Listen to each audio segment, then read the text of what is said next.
Good morning students. എല്ലാവരും സുഖമായിരിക്കുന്നോ? എല്ലാവരും സന്തോഷമായിരിക്കുന്നോ? Pictures channel വഴിയുള്ള നമ്മുടെ ക്ലാസ്സുകൾ നിങ്ങൾ എല്ലാവരും കേൾക്കുകയും നോട്ടുകളെല്ലാം പ്രിപ്പയർ ചെയ്യുകയും നന്നായി പഠിക്കുകയും ചെയ്യുന്നു എന്നറിയുന്നതിൽ വളരെ സന്തോഷമുണ്ട്. നമ്മുടെ ഇന്നത്തെ ഈ കോവിഡ് സാഹചര്യമെല്ലാം മാറി നമ്മൾക്ക് എത്രയും പെട്ടെന്ന് നമ്മുടെ ആ പഴയ ക്ലാസ് മുറികളിൽ ഒരുമിച്ച് കൂടാൻ കഴിയുമെന്ന ശുഭപ്രതീക്ഷയോടെ നമുക്കിരിക്കാം. ഇന്ന് നമ്മൾ ഡിസ്കസ് ചെയ്യുന്നത് നമ്മുടെ ജോഗ്രഫിയിലെ സീസൺസ് ആൻഡ് ടൈം, ഋതുക്കളും സമയവും എന്ന ചാപ്റ്ററിലെ apparent movement of the sun and the seasons, സൂര്യന്റെ അയനവും ഋതുക്കളും എന്ന ടോപ്പിക്കാണ്. നമ്മളെല്ലാവരുടെയും ജീവിതക്രമം ചിട്ടപ്പെടുത്തിയിരിക്കുന്നത് ഈ ഋതുക്കൾ അഥവാ സീസണുമായി ബന്ധപ്പെടുത്തിയാണ്. ഈ ഋതുക്കൾ എങ്ങനെയാണ് ഉണ്ടാകുന്നത്, എന്തുകൊണ്ടാണ് അത് മാറി മാറി വരുന്നത്, സൂര്യന്റെ അയനവുമായി ഋതുക്കൾക്ക് എന്തു ബന്ധമാണുള്ളത്, ഈ കാര്യങ്ങളാണ് ഇന്നത്തെ ക്ലാസ്സിൽ നമ്മൾ മനസ്സിലാക്കുന്നത്. അതിനുവേണ്ടി മുൻ ക്ലാസ്സിൽ പഠിച്ച കുറച്ച് കാര്യങ്ങൾ നമ്മൾക്കൊന്ന് ഓർത്തു നോക്കിയാലോ? സീസൺസ് അഥവാ ഋതുക്കൾ പ്രധാനമായും 4 എണ്ണമാണുള്ളത്. സ്പ്രിംഗ് സീസൺ വസന്തകാലം, സമ്മർ സീസൺ ഗ്രീഷ്മകാലം, ഓട്ടം സീസൺ ഹേമന്തകാലം, വിന്റർ സീസൺ ശൈത്യകാലം.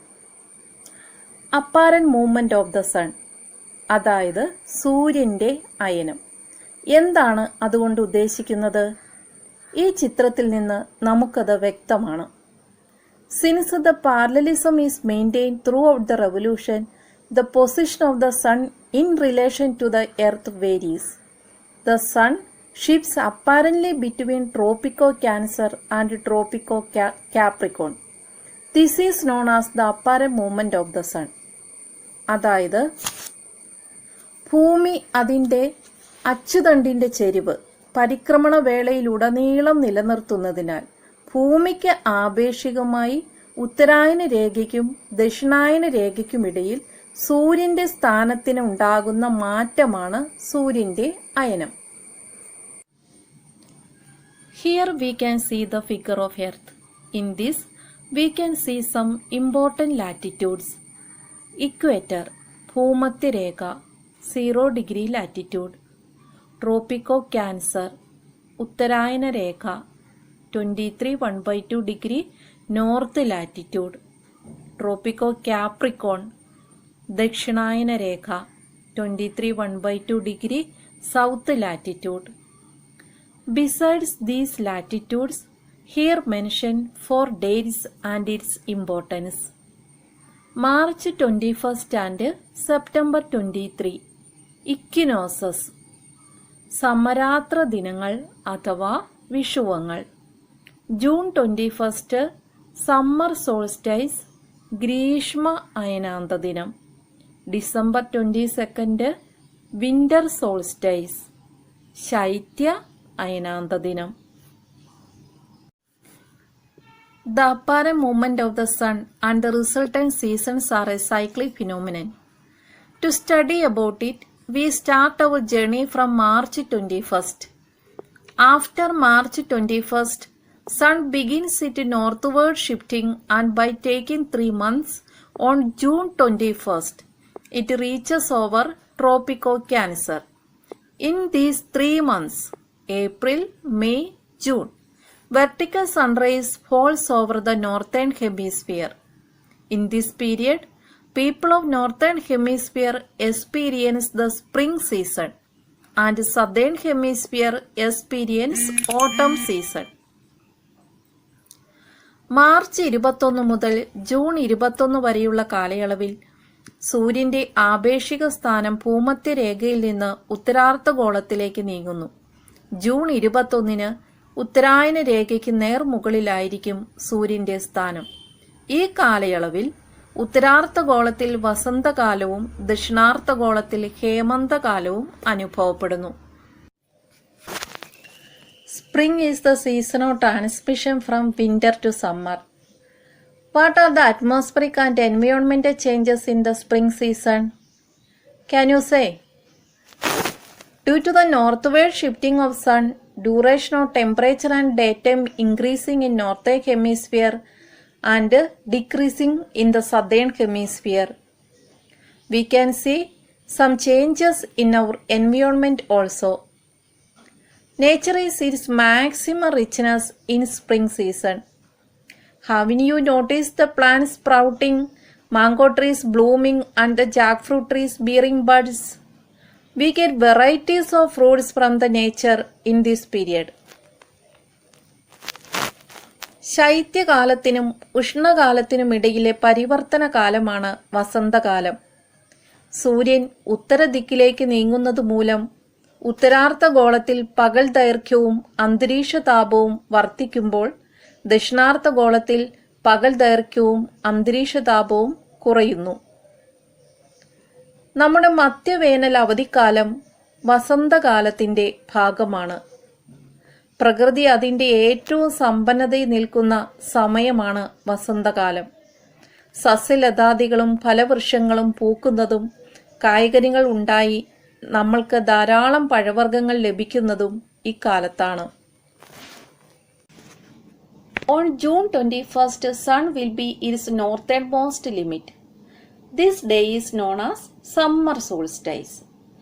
After June 21st, sun starts its southward journey and taking 3 months, July, August, September.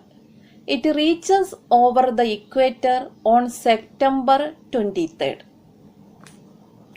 In these 3 months, Northern Hemisphere experience summer season and the corresponding season in the Southern Hemisphere is winter season. Summer season എന്നാൽ ഗ്രീഷ്മകാലം, ഇതിന് വേനൽക്കാലം എന്ന് നമ്മൾ പറയുന്നു. Winter season എന്നാൽ ശൈത്യകാലം. What are the peculiarities of summer season? In these 3 months also, Northern Hemisphere get vertical sun rays. So duration of daytime will be more than 12 hours. Temperature also more than Southern Hemisphere. But the temperature and daytime decreases from its maximum level of June 21st. We experience the drought, water scarcity, sunburn and heat wave in its maximum intensity during this period. ഇപ്പോൾ നിങ്ങളുടെ മനസ്സിൽ രൂപപ്പെട്ടുണ്ടാകുന്ന ഒരു സംശയം ഞാൻ പറയട്ടെ. നമ്മൾ കേരളം ഉൾക്കൊള്ളുന്ന ഇന്ത്യയുടെ സ്ഥാനം ഉത്തരാർദ്ധഗോളത്തിലാണ്. ജൂൺ, ജൂലൈ, ഓഗസ്റ്റ് മാസങ്ങൾ വേനൽക്കാലമാണ്, വരൾച്ചയുടെ കാലമാണ് എന്ന് പറയുന്നെങ്കിലും നമ്മൾ കേരളീയർക്ക് ഏറ്റവും കൂടുതൽ മഴ ലഭിക്കുന്നത് ഈ 3 മാസങ്ങളാണല്ലോ എന്നല്ലേ നിങ്ങൾ ചിന്തിക്കുന്നത്? അതിനൊരു പ്രത്യേക കാരണമുണ്ട്. ചൂട് അത്യധികമായി വർദ്ധിക്കുന്നതിൻ്റെ ഫലമായി ഉത്തരാർദ്ധഗോളത്തിലെ അന്തരീക്ഷത്തിൽ ന്യൂനമർദ്ദമുണ്ടാകുകയും അങ്ങോട്ട് ദക്ഷിണാർദ്ധഗോളത്തിൽ നിന്ന് നീരാവി നിറഞ്ഞ കാറ്റ് അത്യധികമായി വീശുകയും നമ്മുടെ സംസ്ഥാനത്ത് മൺസൂൺ മഴയായി പെയ്തിറങ്ങുകയും ചെയ്യുന്നു. ഏപ്രിൽ, മെയ് മാസങ്ങളിലെ താപവും വരൾച്ചയും ഈ ജൂൺ, ജൂലൈ മാസങ്ങളിൽ കൂടെ തുടർച്ചയായി നീണ്ടുപോയാലുള്ള അവസ്ഥ നിങ്ങളൊന്ന് ചിന്തിച്ചു നോക്കൂ. യഥാർത്ഥത്തിൽ ഈ മഴ നമ്മൾക്ക് വലിയൊരു അനുഗ്രഹമാണ്.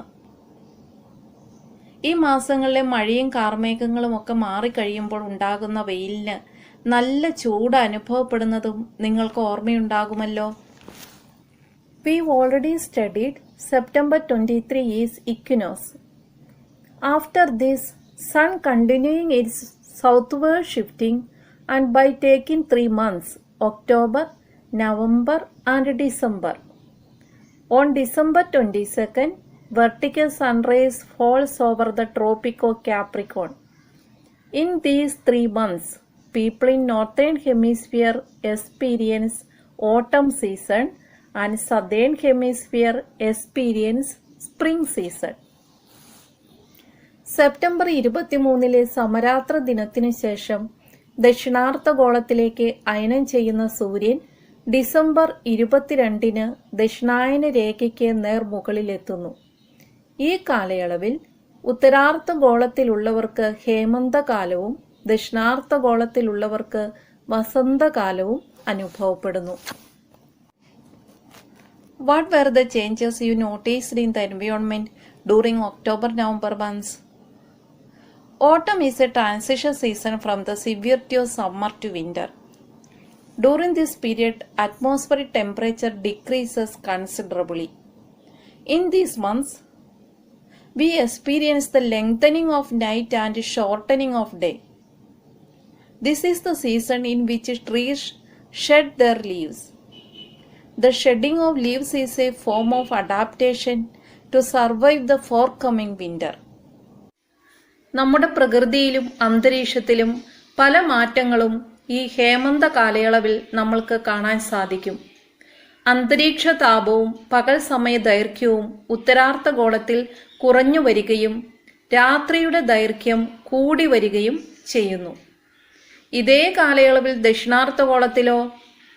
ദക്ഷിണാർദ്ധഗോളത്തിൽ ഈ കാലയളവിൽ പകൽ ദൈർഘ്യം കൂടി വരികയും രാത്രിയുടെ ദൈർഘ്യം കുറഞ്ഞു വരികയും ചെയ്യുന്നു.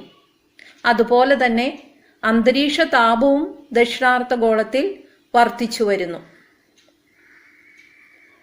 മാത്രമല്ല സസ്യങ്ങൾ ധാരാളമായി ഇല പൊഴിക്കുന്ന കാലഘട്ടം കൂടിയാണ് ഹേമന്തകാലം. On December 22nd, sun will be its southernmost limit. After December 22nd, sun starts its northward journey and on March 21st, the apparent position of the sun will be over the equator.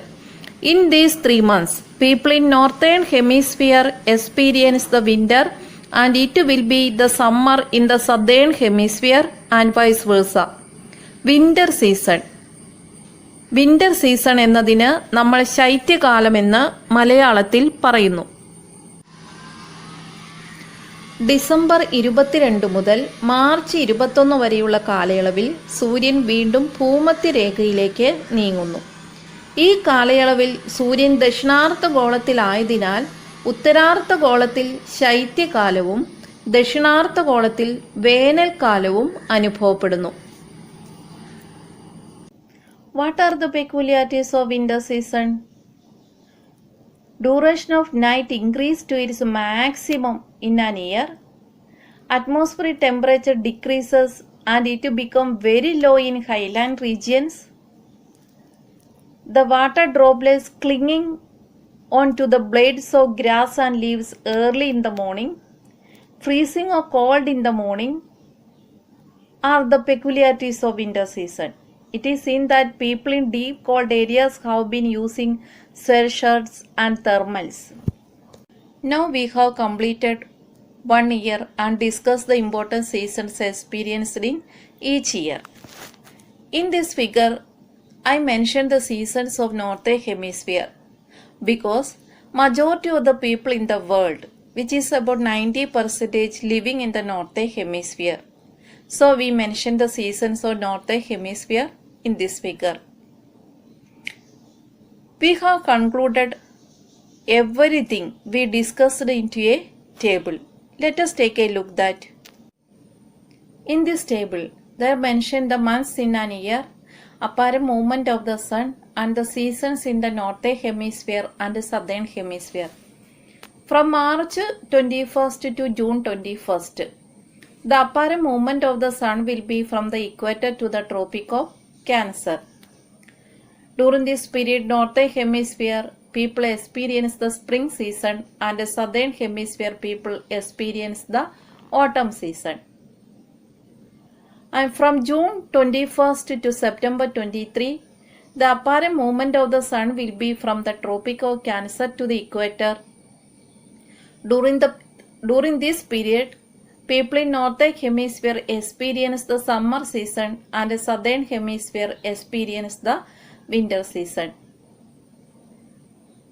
From September 23 to December 22nd, the apparent movement of the sun will be from the equator to the Tropic of Capricorn, and the people in Northern Hemisphere experience the autumn season and the Southern Hemisphere experience the spring season.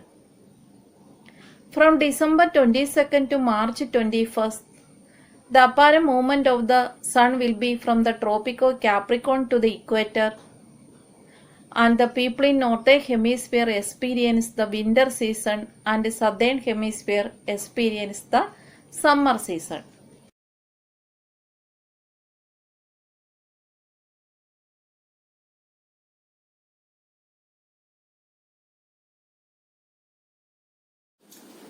സൂര്യന്റെ അയനവും ഋതുക്കളും തമ്മിലുള്ള ബന്ധത്തെക്കുറിച്ച് ഇപ്പോൾ നിങ്ങൾക്ക് എല്ലാവർക്കും മനസ്സിലായി കാണുമല്ലോ.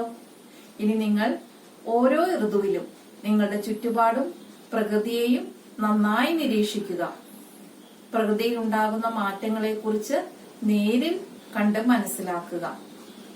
സൂര്യന്റെ അയനവുമായി ബന്ധപ്പെട്ട മറ്റു പ്രധാന ഭാഗങ്ങളുമായി ഇനി നമ്മൾക്ക് അടുത്ത ക്ലാസ്സിൽ കാണാം. Thank you all.